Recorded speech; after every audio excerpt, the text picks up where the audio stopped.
the warrior of Virellia. Xalara did not share. Not her weapons, not her victories, and certainly not her bed. She was Virellian, a warrior caste female born of the third clutch, bred for battle, raised on the scorched deserts of Sutari Prime. From the moment she could walk, she was taught that vulnerability was a fault, and physical closeness was a dangerous indulgence. Touch was reserved for combat or blood bonding, nothing in between.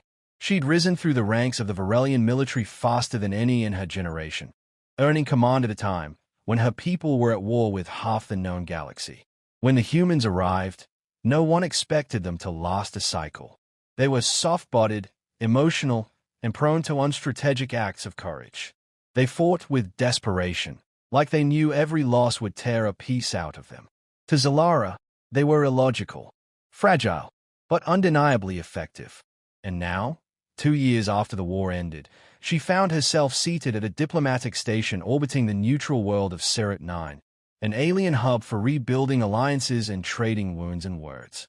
She sat in her quarters, claws tapping against her comms tablet, rereading her latest assignment brief for the 4th time. Human Virellian Cultural Integration Task Force. It sounded like a punishment. Worse, it was a paired assignment. She was to work with a human. The name meant nothing to her.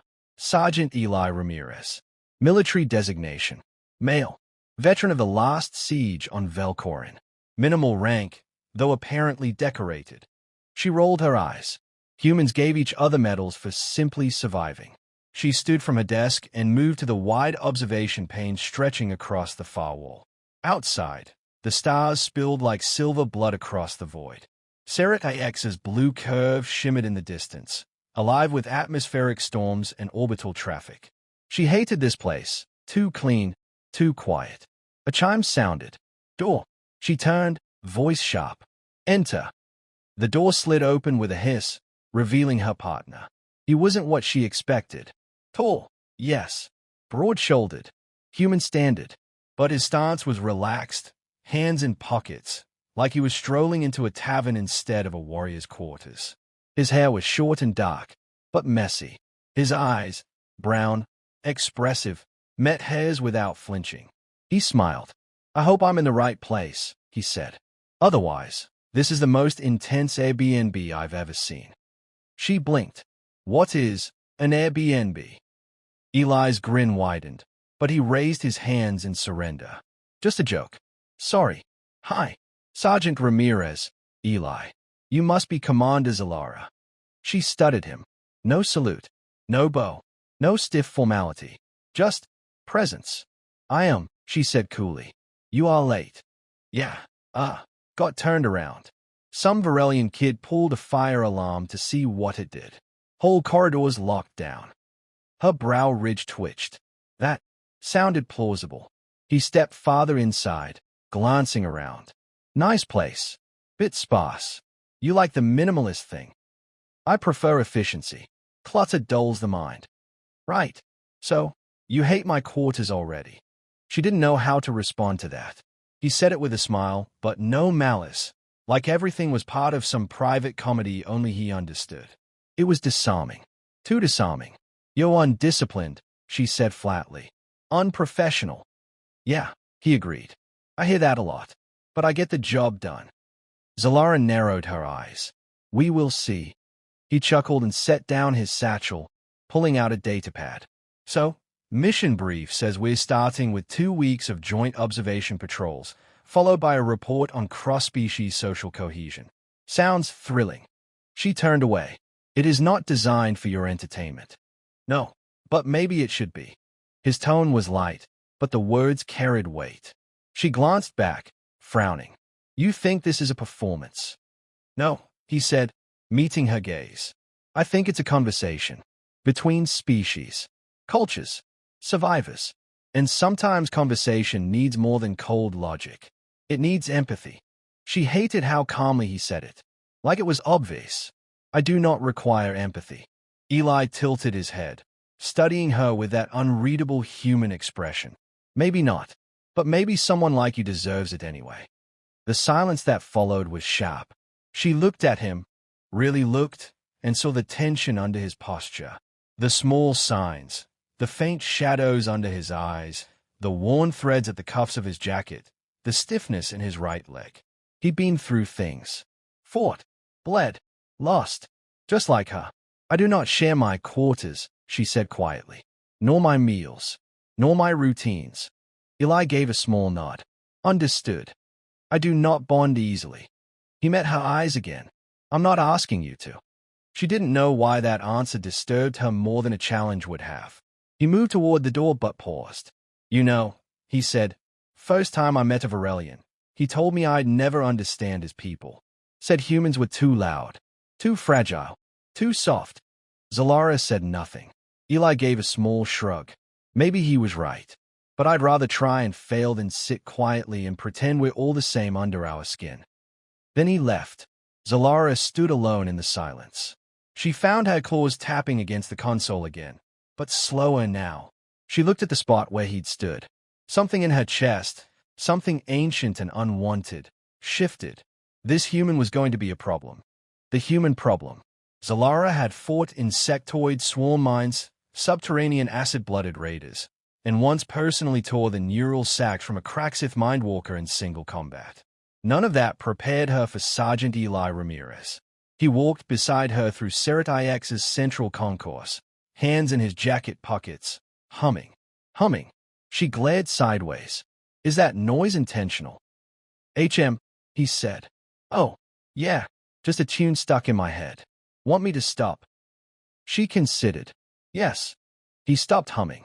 Sure, but you're missing out on a classic Earth melody. It's called Take It Easy. That is not a warrior's mantra. No, but it's a damn good philosophy. Xalara quickened her pace. He adjusted without comment. The concourse was bustling, multi-species trade delegations, security drones, news droids skimming overhead. Diplomatic banners floated in artificial air, a peace built on exhaustion and fragile treaties. Every faction was watching the others, waiting for one slip. Her people were proud. Her role here was not walking beside a human, exchanging data and culture like they were equals. It was barely more than performance art for the politicians. But Eli treated it like something else entirely. You really think this is worthwhile? She asked, scanning a diplomatic kiosk. He shrugged. Connecting. Yeah, always is. To what end? So we don't repeat what we just survived, he said, more serious than before. Wars end. People don't always heal. That's the part one care about. Xalara stared at him. She expected arrogance, or pity, or even romanticism. But what she heard in his voice was something different. Weariness, but not defeat. Your people are overly emotional, she said. Yours are emotionally constipated, he shot back. She narrowed her eyes. Is that a condition? He chuckled. Only if you ask our therapists. They approached their next scheduled engagement, an interspecies orientation session hosted by a neutral party, meant to simulate joint rescue drills. Useless, she thought. Coordinated evacuations assumed cooperation under pressure, rare in war, and rarer still in real disaster. As they entered the chamber, a cluster of young diplomats, Virellian and human both, turned to observe. Xalara straightened reflexively, spine rigid, tail held high. Eli gave a lazy salute to the nearest observer. Howdy. Must you draw attention? She muttered. Hey, if I've got to be a human exhibit, I might as well enjoy the zoo. They were assigned opposite roles in the simulation. Xalara led a Virellian response team navigating a failing space platform, while Eli's human team played the part of stranded civilians with limited communication tools and scattered locations. 10 minutes in, chaos. Half the Virellians refused to rescue humans without orders relayed through proper channels. The humans bypassed the simulation entirely, broke character, and started helping each other.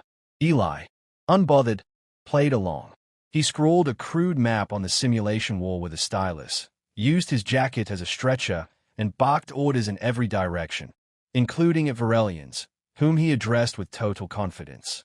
Xalara watched him from her command node. His strategy was reckless, disorganized, emotionally driven, and it worked. Her simulation score dropped, but the evacuation succeeded, faster than protocol dictated. She wasn't sure whether to feel impressed or insulted. Afterward, she found him at the rehydration station, chugging electrolyte fluid like a dehydrated beast. "You ignored the structure," she said. He wiped his mouth. "Yup, got everyone out alive, though. You're proud of that." He looked at her. "Of saving people. Always." She hesitated. There were rules. There were lives. Even fake ones. She stayed unreadable. "That mindset," she said finally, "it's what made humans unpredictable in the war. And dangerous." He shrugged. "We're not machines. We adapt. We care. We improvise. That is not always an asset." Eli leaned against the wall, tilting his head. "You think emotion makes us weak, but I think your people are scared of it. Virellians do not fear emotions. We control them. Same thing, if you ask me." She turned sharply to face him. "Discipline is strength. And vulnerability is power," he replied. "In its own way." She didn't answer. He watched her for a moment. Then, more gently, he said, "I saw you hesitate.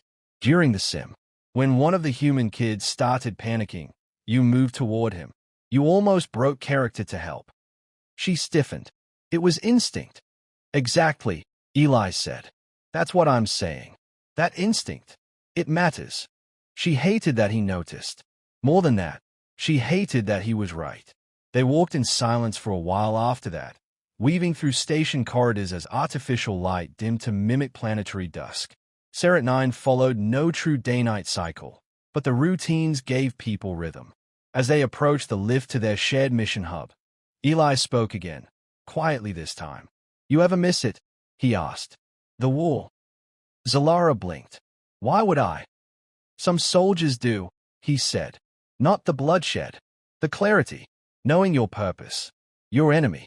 Your orders." She paused before answering. "Yes." He nodded. They stood side by side in the lift as it hummed upward. Not touching. Not speaking. Just standing in the quiet. As they neared their quarters, he suddenly turned to her.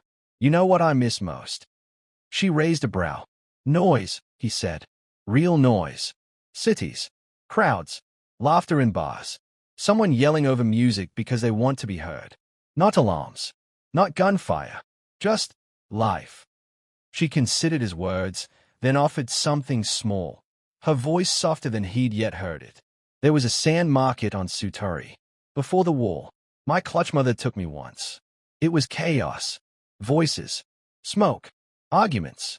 Spice clouds. I hated it." He grinned. "Bet you'd kill to walk through it again." A pause, then a slow nod. "Yes," she said. "I think I would." They reached the intersection where their quarters diverged. He gave her a lazy half-wave. "Night, Commander." "Good night, Sergeant." She turned toward her door, but didn't go in. Instead, she stood still, watching him walk away. And for the first time since the war ended, she felt something strange and almost forgotten. Curiosity. A fire in glass. It began with a flicker. Then the lights died.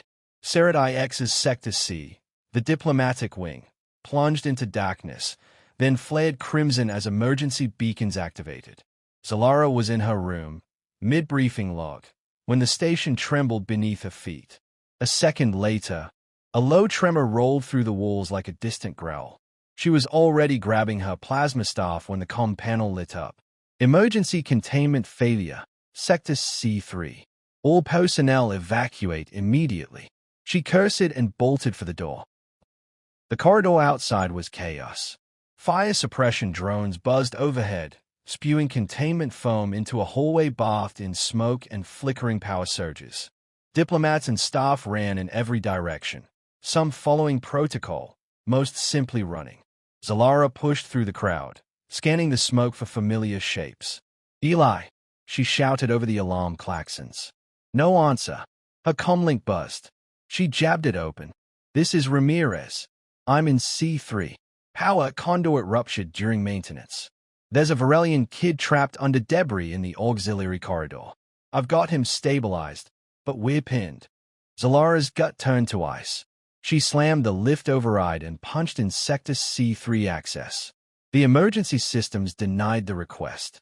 "Access denied. Fire containment active. She didn't hesitate. She sprinted. The manual corridor between Sector B and C was rarely used. Tight, dark, and steeped in heat from the conduit paths running alongside the walls. She ripped the override panel off its mount and jammed her claws into the manual release. Metal screamed as the door gave way. Smoke rolled in. Heat blasted her senses. She moved low and fast, pushing against pressure doors and sparks. The deeper she went, the louder the alarms became, and the sharper the smell of burning plastic. She found them near the end of the auxiliary tunnel. The child, a young Virellian adolescent, lay beneath a collapsed structural beam, pinned at the leg.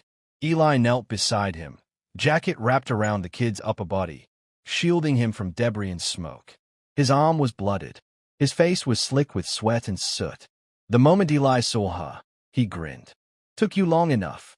She dropped to her knees beside him. "You are injured?" "Yeah. Well, you should see the conduit." She ignored him and scanned the beam. It was too heavy to lift cleanly. She calculated the angles. Leverage, rotation, fracture point. "You didn't have to stay," she muttered as she worked. "Yeah, I did." He looked down at the kid. He panicked. Couldn't move. "I wasn't leaving him." Xalara's jaw clenched. Her people would have praised that kind of loyalty. In theory. In practice, they would have called it sentiment. Weakness. She shifted her weight and braced her shoulder under the beam. "When I lift, pull him free. Quickly." "You sure?" "Move. Now." With a roar, she heaved. Her back strained, muscles screaming. The beam shifted just enough. Eli dragged the boy out in a rush, then reached to steady her. "Got him." "That's enough, Xalara. Let go." But she held it a moment longer, just to be sure, then collapsed backward, exhaling sharply. Eli caught her before she hit the floor. They sat there for a moment, her in his arms, the boy breathing shallowly beside them, while the alarms dulled and the fire suppression drones finally reached their location. Xalara looked up at him. His face was filthy. His expression wasn't. "You are reckless," she whispered. "Yeah," he said, voice raw. "But I'm here." An hour later, the fires were out. The boy had been rushed to the medbay and would live. Minor burns, a fractured leg. Xalara had been cleared of injury. Eli had 3 cracked ribs and a dislocated shoulder. He refused bed rest. She found him leaning against the corridor wall just outside medical, bandaged and smiling like an idiot. "I didn't die," he said as she approached. "That seems unlikely. You specialize in self-endangerment." "I aim to please." She stood in front of him, arms crossed, tail twitching. "Why?" He blinked. "Why what?" "You could have retreated. You could have waited for responders. That boy was not your responsibility." "Yeah, he was." Her voice dropped. "Why?" He looked her dead in the eyes. "Because he needed someone," Eli said. "And I was there." She swallowed. Something tight built in her throat, an ache she didn't recognize. "I was raised," she said slowly, "to believe that strength meant not needing others." "Maybe that's half true," he replied. "Maybe real strength is choosing to stay anyway, even when you don't have to." Silence stretched between them. The corridor was quiet now. Lights stabilized, only a faint hum of station life buzzing behind the walls. Xalara glanced down. "You placed your body over his." "I've done worse for people I care less about." Her eyes flicked up. "Why?" He shrugged with one shoulder, the uninjured one. "Because I'm human," he said. "And we're weird like that."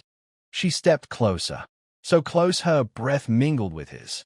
For a heartbeat, she considered stepping back, resuming distance, restoring control. Instead, she reached out, slowly, and brushed her claws across his form. It was barely a touch, but for her, it might as well have been a declaration. Eli didn't flinch. He didn't smirk. He just stayed. She nodded once. "I see you, Sergeant Ramirez." And for the first time, she meant it. The silence between stars. The medbay was quiet now. Most of the injured had been stabilized, discharged, or sent to private recovery suites. Lights dimmed to station night levels. The artificial sky panel above the ceiling projected a star field, slowly drifting, soft, endless. Xalara sat on the visitor bench outside room 12B. She hadn't moved in over an hour. Eli was inside, sleeping, supposedly, recovering from the cracked ribs and torn shoulder he'd earned pulling a child from fire and debris. She'd meant to leave after checking in. She hadn't. Her claws tapped a silent rhythm on the bench sedge. She hated that rhythm. It betrayed unease. She had no words for what she was feeling, only the deep churn of unfamiliar currents beneath her skin. Her people did not have rituals for this. They had no words for almost losing someone who wasn't yours. The door slid open with a soft hiss. She looked up. Eli stood there, barefoot, in a medical tunic that was slightly too short at the sleeves. His left arm was still in a soft brace, ribs wrapped tight under the fabric. His hair was messy, his face pale, but his smile was intact. "You didn't leave." Xalara stood. "You should be resting." "I did," he said, padding out into the corridor. Then I realized the room was too quiet. Felt like a hospital. Smelled like one too. "Hate those." She arched a brow. "Where would you prefer to recover from near-death experiences?" He smiled. "Anywhere I can see the stars." She glanced up toward the projected sky. "I chose this wing," she said, "because the ceiling mimics unfiltered void. Your kind tends to fear open space." "We do," he admitted. "But some of us fear the silence more." She tilted her head. He gestured toward the bench. "Sit with me." A pause. Then, wordlessly, she did. They sat in the blue-black quiet, a respectful distance between them. Her posture was upright, composed. His was relaxed, feet bare against the polished floor. For several long moments, neither spoke. Then Eli broke the silence, not with words, but with a question that wasn't really a question. "You were afraid." Xalara didn't look at him. "Yes," she admitted. "For me." Still, she didn't turn. "For what might have been lost." "Yes." Eli exhaled softly. "I wasn't sure you'd say that out loud." "I wasn't sure either." Another silence settled between them. Not heavy, not tense, just present. "Back home," Eli said, "after a while, we used to lie on rooftops. My brother and I, after curfew, just stare up at the sky and wonder what was out there. Before we ever made contact, before we knew you existed." She finally turned to him. "And now that you know." He shrugged, still wondering. He glanced at her. "You?" "I never wondered," she said. "I was told what to believe, what existed, what mattered, what enemies looked like. And humans didn't fit the mold." "No," she said. "You were unpredictable, unbound, messy." He smirked. "And now, you are still unpredictable, still messy. But," she hesitated, "you are also constant, in your own way. Is that a compliment?" "I have not decided." He laughed quietly. Then, gently, "You've never let anyone into your space, have you?" She tensed. Slightly. "No, not even friends. I do not have friends in the human sense of the word. And in the Virellian sense." Her eyes flicked away. "Allies, bonds, mates, rivals. We do not socialize for its own sake. We are a people of purpose." He nodded thoughtfully. "I used to think closeness was weakness," she added, her voice quiet, "because it gives others the power to hurt you." Eli looked at her, really looked. "And now?" "I still think that," she said, "but I'm no longer certain it's always wrong." They sat in that honesty for a long moment. No denials, no retreat. Eli leaned back, bracing himself against the bench rail, staring up at the drifting stars. "When the war ended," he said, "I didn't know what to do with myself. I'd spent years running on adrenaline and grief. Orders told me who to be, what to feel, what to suppress." Xalara looked at him sideways. "And now?"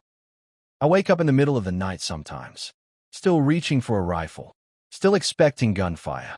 And then I remember I'm on a station. Safe. Mostly." She said nothing, but her tail twitched, gently. He continued, "But I don't want to just survive anymore. I want to build something that's more than reflexes and loss." Xalara inhaled slowly. Her voice, when it came, was fragile steel. "I do not know how to build that." Eli turned toward her. You don't have to yet. Then, softer, you just have to stay. That word again. Stay. She'd heard it before, uttered in battle zones, on comms between soldiers, whispered at the edge of death. Stay with me. But never like this. Never as an offer. She looked at him fully, her golden eyes catching starlight. Her voice, quiet. Why do you keep saying that? Because everyone else I've ever trusted left. One way or another. He paused, so I figured I'd try being the one who doesn't. A silence stretched. Then, with an uncharacteristic gentleness, she reached out and touched the back of his hand. It was not a Virellian gesture. It was human. Imitation, maybe. But it was contact. He didn't speak. He just curled his fingers around hers, soft and steady. No declarations. No demands. Just presence. They sat like that, beneath the ceiling full of stars that weren't real, but somehow felt more truthful than anything she'd ever been taught. And for the first time since the war, Xalara allowed herself to feel what she'd never dared name. Not fear, not weakness, but stillness. The breaking point. Xalara had always believed that protocol would protect her. That discipline, rank, and silence would be enough to navigate any battlefield, military or political. But now, standing in the center of the Serit 9 tribunal chamber, surrounded by the stoic faces of Virellian elders and representatives from half a dozen allied species, she felt no protection at all. Eli Ramirez stood shackled at the center of the room. It made her sick. Sergeant Eli Ramirez is charged, the lead arbiter declared, with unauthorized access to a secure Virellian data node during last cycle's incident response. A breach of interspecies treaty protocols. A murmur rolled through the chamber. Xalara's claws twitched at her sides. He hadn't access to secure node. She had. She'd needed information on station schematics to bypass a sealed fire door, and her access hadn't been fast enough. Eli had tried to assist, used a diagnostic interface, nothing more.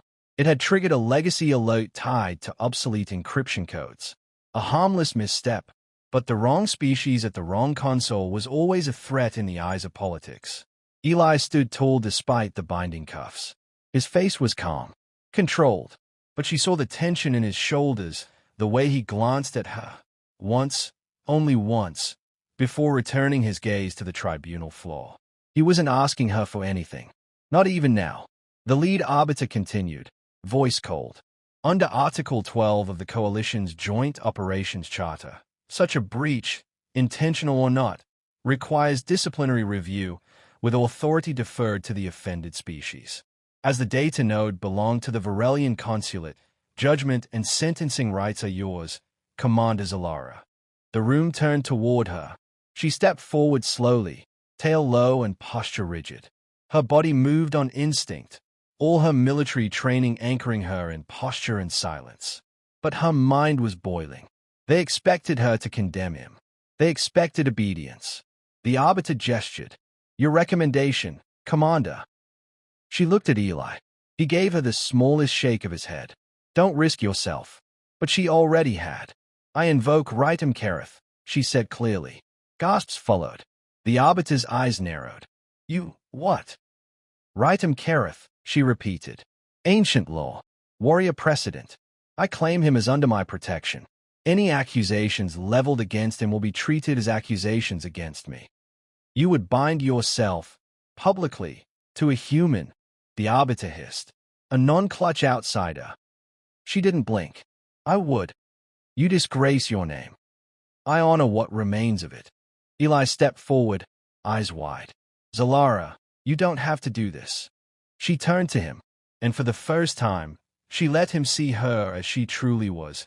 Not the soldier, not the commander, but the woman underneath, the one who had chosen silence for so long she forgot what it meant to be heard. I do have to, she said, because you stayed. And now, so will I. The tribunal ended in chaos. The rite was ancient, obscure, buried beneath layers of caste tradition and forgotten war codes, but it was still law, binding, untouchable. The charges were dismissed by procedural necessity, but the consequences had only begun. Hours later, Xalara sat in her quarters, still armored, still breathless. Her comms flashed with unanswered messages, demands for clarification, political fallout, questions about her judgment. She ignored them all. The door chimed. She already knew who it was. "Enter," she said. Eli stepped in, freshly unbound, still bruised. His gaze was unreadable. She didn't rise. "I assume you've come to yell at me," she said dryly. He didn't speak right away. When he finally did, his voice was low. "Why?" "You know why. Say it." She looked at him, jaw tense. "Because you mattered more than the fallout," she said. He walked slowly into the room. "You didn't just protect me, Xalara. You claimed me. Publicly. You invoked a right older than your people's alliance with the stars."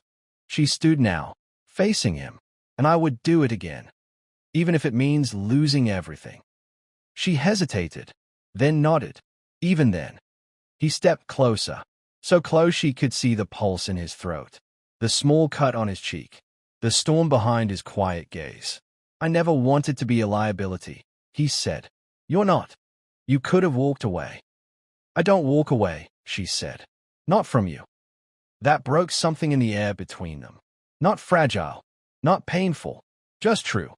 Eli exhaled. "You realize what this means, right? For your career?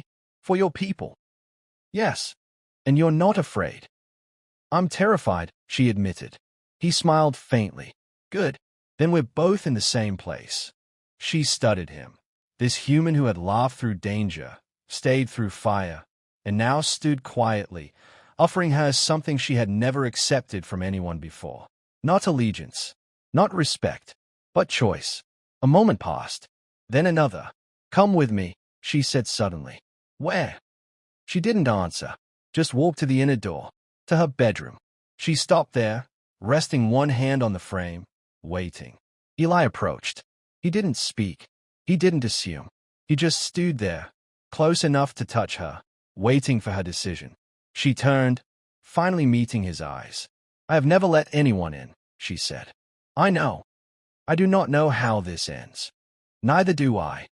And then, softly, he whispered the word she didn't know she needed. "I'll stay." She stepped aside, and for the first time in her life, someone followed her in.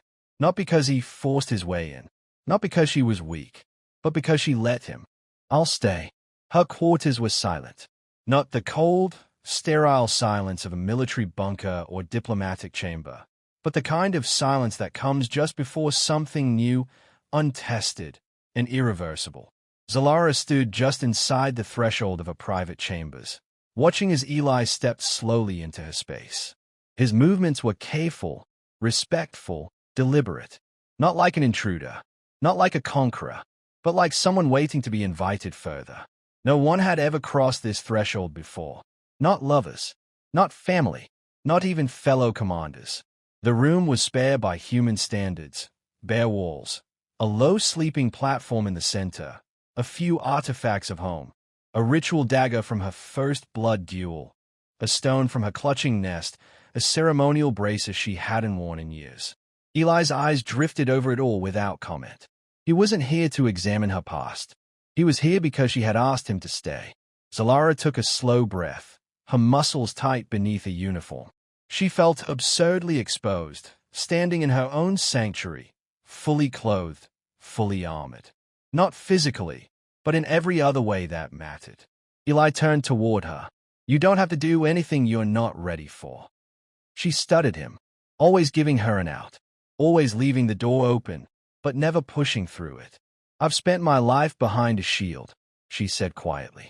"Even when the war ended, I didn't know how to put it down." His expression didn't change. He just listened. "I told myself strength meant solitude. Control. That need was weakness. That no one could be trusted with the truth of me." She stepped closer. Her voice grew steadier. "And then you came. Loud. Undisciplined. Honest. You saw through what I tried to hide, and you didn't flinch." He chuckled softly. "I flinched a little." She smiled, just faintly. "Yes, but you stayed." "I did. And I don't know what this is," she continued. "What it means. I only know that tonight. I don't want to be alone. Not here. Not now." Eli's voice was quiet, warm. then I won't go anywhere. She reached up, slowly, carefully, and touched his chest. Her claws skimmed over the fabric of his tunic, resting lightly over his heart. He didn't move, didn't speak. He just placed his hand over hers. They stood like that for a long moment, breathing the same air, sharing the same silence. Then Xalara turned and walked to the edge of the sleeping platform. She removed her braces, her utility harness, her outer tunic. Layer by layer, the armor of her station and species fell away. She did not look back until she lay down on the edge of the platform. Not in the center, not inviting something more, but not pushing him away, either. Eli hesitated only briefly. Then he stepped forward, pulled off his boots, and lowered himself onto the other side of the platform, keeping space between them. Respecting the boundary, she turned her head slightly. "You're not touching me. You didn't ask me to." She considered that. Then, softly, "You may." Gently, he reached out and touched her hand, his fingers curling lightly around hers. The contact was simple, not intimate in the human sense. But to her, it was seismic. No one had touched her like this. Not without demand. Not without expectation. Not without trying to take something. His presence wasn't a weight on her. It was an anchor. "I used to fear closeness," she murmured. "I still do," he admitted. She turned her eyes toward him. "But you chose it anyway." He nodded. "Because being alone is easier. But not better." The room was dim, but not dark. The ceiling panel projected soft starlight across the walls, casting faint shadows that danced over their bodies. They lay like that for what felt like hours, hands joined, bodies still, breath sinking. At some point, Xalara closed her eyes. Her mind didn't spiral the way it usually did. No tactical overlays. No exit plans. No rehearsals of failure or betrayal. Just the warmth of his hand, the steady rhythm of his breathing, and the sound of his voice, quiet in the dark. "You know," Eli said, "humans have a word for what this is." She opened one eye. "Do I want to know it?" He smiled. "Probably not. But I'll say it anyway." "Of course you will." He leaned in, just enough to brush his forehead against hers. He whispered. Something shifted inside her. Not pain, not fear. Something gentler, heavier. She didn't answer. She didn't need to. Instead, she pressed her forehead back against his. Just for a moment. Just enough. Then she whispered the only word that mattered. "Stay." Something new. The galaxy didn't end. The Virellian High Council didn't disown her. The humans didn't break into song. Instead, life on Serat 9 resumed. With whispers. The tribunal incident had spread across the interstellar feeds within hours. News cycles dubbed it the Rite of Fire, a melodramatic title for what was, to Xalara, a decision made in the smoke and aftermath of something far more personal. No one approached her directly. Not at first, but they looked. She caught it in the stays from junior officers, in the hushed conversations when she entered a room. Some were confused, some intrigued. A few looked almost hopeful, even among her own people. Tradition hadn't prepared them for a commander choosing to protect a human, not just with words, but with law, with legacy, with shared consequence. And it had changed something. 2 weeks passed. The political inquiries were formal, then fizzled. The right sheet invoked had precedent, even if no one had used it in generations. The humans filed a protest, more formality than a demand. Earth's ambassador reached out privately to thank her. She responded with a single sentence. "He earned my loyalty." Xalara stood now on the viewing deck of the station, a quiet space few used, too far from the gravity ring, too exposed to the void. Stars spilled across the black like rivers of frozen light. She stood alone, until she wasn't. She didn't turn when she heard the footsteps. She recognized them. Eli moved beside her, arms crossed over his chest, relaxed in the way only humans could be while staring into infinity. "You know," he said, "the Virellian engineers invited me to one of their repair seminars this morning." Her brow lifted slightly. "Did you attend?" "Yeah." Almost caused a riot by suggesting they color-code their conduit lines. Xalara snorted. He grinned. Progress. They stood in companionable silence for a while. No rush. No need to fill space. Then Eli said, "You're different." She looked at him sharply. He clarified, "Since that night." Xalara considered it. "I don't feel different. You seem lighter." "That's impossible. My mass hasn't changed." He laughed.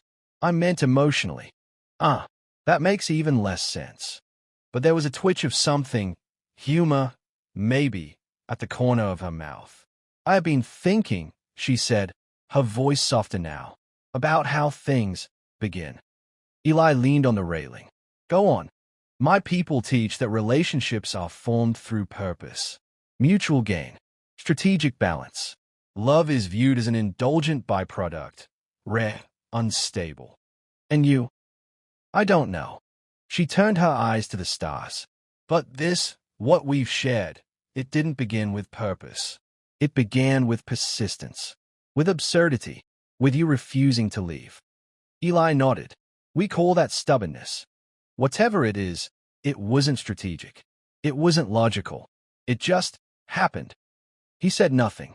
And then, she added, "It feels like something worth continuing." Eli's brow furrowed. "Is that a proposal?" "It is a statement of intent." He grinned. "Then my intent is to agree." They stood side by side, hands brushing, not quite holding. Then Xalara asked, "Do you regret it? Staying?" "No," he said, "not even for a second." A quiet settled between them again, this time not as a barrier, but as an understanding. The kind only shared between those who'd fought through fire together and come out changed on the other side. Later, they returned to the common areas. Their presence no longer caused the same ripple it had before. People had adjusted. Change always began with resistance, but eventually it wore down, reshaped by presence, by repetition, by proof. A young Virellian officer stopped Xalara in the hallway. Her voice was hesitant. "Commander, is it true that the right you invoked, it still binds?" Xalara nodded. "And you did it for a human." "I did." The officer lowered her gaze. "Then perhaps not all humans are as soft as we believed." Xalara considered. "They are soft, in body, in words, but that softness hides something stronger than armor." The officer looked up. "They endure," Xalara said, "not because they are unbreakable, but because they break and heal, again and again." The officer nodded slowly and moved on, eyes full of something unspoken. That night, in her quarters, Xalara sat with Eli in the quiet. He was reading from a tablet, feet bare, one arm draped lazily over the back of her chair. She watched him, studied him, not as a curiosity now, but as something familiar, chosen. He looked up and caught her gaze. "What?" "You are comfortable here," she said. "I am. You act like you belong." "I do." She tilted her head. "What if I hadn't let you in?" "I would have waited outside," he said, "for as long as it took." She reached for his hand again, still a tentative gesture, but no longer foreign. He held it, firm and warm. "You're not what I expected," she murmured. "And you're more than I imagined." Silence, then. "I think," she said slowly, "that I could learn to love you."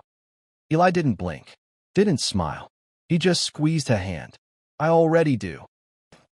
Somewhere beyond Serat 9, treaties shifted. New assignments were drafted. Cultural integration policies were amended to include mixed-species pairings under alliance protection. All because one human stayed, and one warrior chose not to push him away. The galaxy didn't end, but something new began. She had never shared her bed with anyone, until the human softly said, "I'll stay."